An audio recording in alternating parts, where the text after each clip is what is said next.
আসসালামু আলাইকুম ওয়া রাহমাতুল্লাহ। সুপ্রিয় দর্শক মণ্ডলী, আমি আশা করি মহান রাব্বুল আলামিনের অশেষ রহমত এবং দয়ায় আপনারা ভালো আছেন। প্রিয় দর্শক, আজকে আমি আপনাদের সাথে এমন একটি বিষয় নিয়ে আলোচনা করব, যাদের বিয়ের বয়স পেরিয়ে যাচ্ছে কিন্তু বিয়ে হচ্ছে না।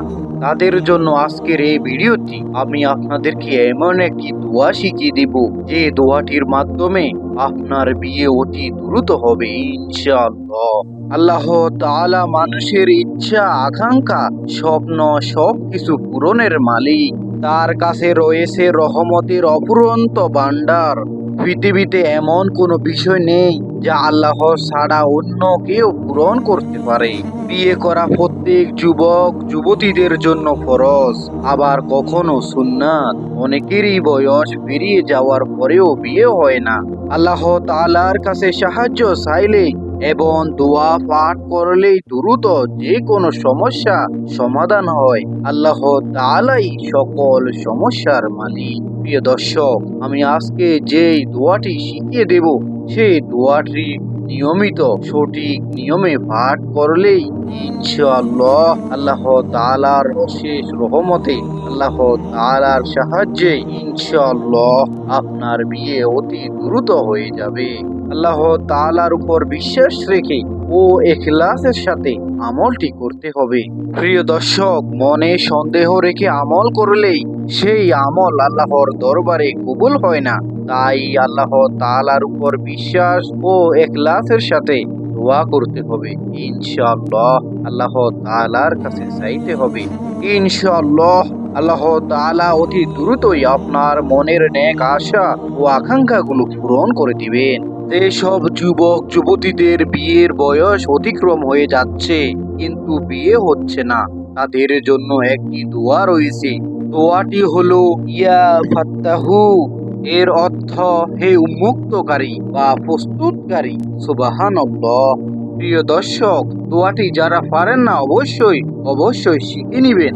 প্রিয় দর্শক, যেসব যুবকের ও যুবতীর বিয়ে হচ্ছে না, বয়স পেরিয়ে যাচ্ছে, তাদের জন্য এই দোয়াটি করার নিয়ম হলো, যুবকেরা ডান হাত দিয়ে বাম হাতের কবজি চেপে ধরে এবং যুবতীরা বাম হাত দিয়ে ডান হাতের কবজি চেপে ধরে প্রত্যেক ফরজের নামাজের পর সূর্যোদয়ের আগে 40 বার 40 দিন পর্যন্ত এই দোয়াটি পাঠ করবেন। ইয়া ফাত্তাহু অর্থ হে উন্মুক্তকারী বা প্রস্তুতকারী। এই দোয়াটি পড়বেন, এতে বিয়ে না হওয়ার সমস্যার সমাধান হবে ইনশাআল্লাহ। ইয়া ফাত্তাহু আল্লাহর একটি পবিত্র নাম। বিয়ে ছাড়াও আল্লাহ তাআলার এই পবিত্র নাম ফরজের নামাজের পর 2 হাত বুকের উপর রেখে 71 বার পাঠ করলে অভাব দূর হবে, মনোবল বৃদ্ধি পাবে এবং সকল কাজ সহজ হবে ইনশাআল্লাহ। যাদের রুজিতে বরকত নেই, অভাব অনটন লেগেই আছে, তাদের জন্য এই আমলটি অনেক উপকারী।